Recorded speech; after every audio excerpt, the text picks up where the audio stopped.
भारत आणि अमेरिकेमध्ये एक व्यापार करार प्रस्तावित आहे आणि त्यामुळे देशाच्या राजकारणात सध्या बरंच वादळ उठलंय. तर नेमकं काय आहे हे प्रकरण, चला जरा सविस्तरपणे पाहूया. आता गंमत बघा, ह्या करारावरून दोन अगदी टोकाच्या भूमिका घेतल्या जातात. एकीकडे विरोधी पक्षांना वाटतंय की हा करार शेतकऱ्यांचं कंबरड मोडेल, तर दुसरीकडे सरकारचा दावा आहे की यातून शेतकऱ्यांचा प्रचंड फायदा होणार आहे. तर मग सगळ्यात आधी आपण शेतकऱ्यांची भीती काय आहे आणि विरोधी पक्ष काय म्हणतोय ते समजून घेऊया.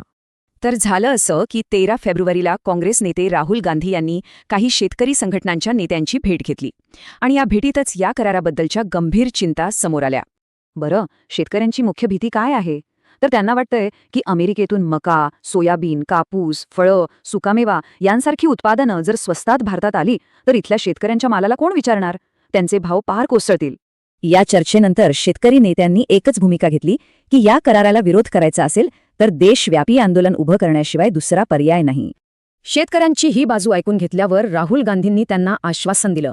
ते म्हणाले की आम्ही शेतकऱ्यांच्या बाजूने ठामपणे उभे राहू आणि लढू, कारण या करारामुळे बाजारात दबाव येऊन पिकांचे भाव पडू शकतात. आणि हे लक्षात घ्यायला हवं की ही काही 2-4 लोकांची बैठक नव्हती. ऑल इंडिया किसान काँग्रेस, भारतीय किसान मजदूर युनियन, BKU, क्रांतिकारी अशा देशभरातल्या मोठ्या आणि महत्त्वाच्या शेतकरी संघटनांचे प्रतिनिधी या बैठकीला हजर होते. ही झाली एक बाजू. आता वळूया सरकारच्या भूमिकेकडे. त्यांचं यावर काय म्हणणं आहे? सरकारचं म्हणणं असं आहे की हा करार फक्त शेतकऱ्यांसाठीच फायद्याचा नाहीये, तर यामुळे देशातले जे छोटे आणि मध्यम उद्योग आहेत म्हणजे SMEs त्यांनाही बळकटी मिळेल आणि सगळ्यात महत्त्वाचं म्हणजे शेतकऱ्यांच्या हिताचं पूर्णपणे संरक्षण केलं जाईल, असा दावा सरकार करतंय.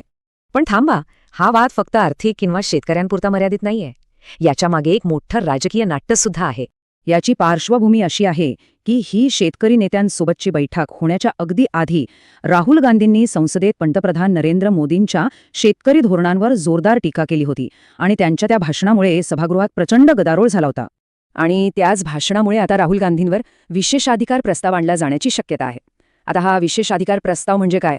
तर सोप्या भाषेत सांगायचं झाल्यास, जेव्हा संसदेतला एखादा सदस्य चुकीची माहिती देतो किंवा सभागृहाचा अपमान करतो तेव्हा त्याच्याविरुद्ध हा प्रस्ताव आणला जातो. याची एक ठरलेली प्रक्रिया असते. आधी सभापतींची परवानगी लागते, मग तो प्रस्ताव सभागृहासमोर ठेवला जातो आणि जर आरोप सिद्ध झाला तर कारवाई होते. ही कारवाई साधी ताकीद देण्यापासून ते थेट निलंबनापर्यंत काहीही असू शकते. म्हणजे बघा, एकीकडे विशेषाधिकार प्रस्तावाची टांगती तलवार आणि दुसरीकडे राहुल गांधींनी लगेचच शेतकऱ्यांची भेट घेतली. यातून ते एक प्रकारे हाच संदेश देत आहेत की मी माझ्या विधानांवर ठाम आहे आणि सरकारच्या कोणत्याही दबावाला बळी पडणार नाही. तर मग आता या सगळ्या घडामोडींनंतर पुढे काय होणार? आंदोलन पेटणार की हे फक्त राजकारण आहे? इथे एक गोष्ट लक्षात घ्यायलाच हवी, ती म्हणजे हा जो भारत-अमेरिका व्यापार करार आहे तो अजून फायनल झालेला नाहीये. म्हणजे जो काही वाद सुरू आहे तो एका प्राथमिक आराखड्यावरून सुरू आहे, अंतिम करारावर नाही.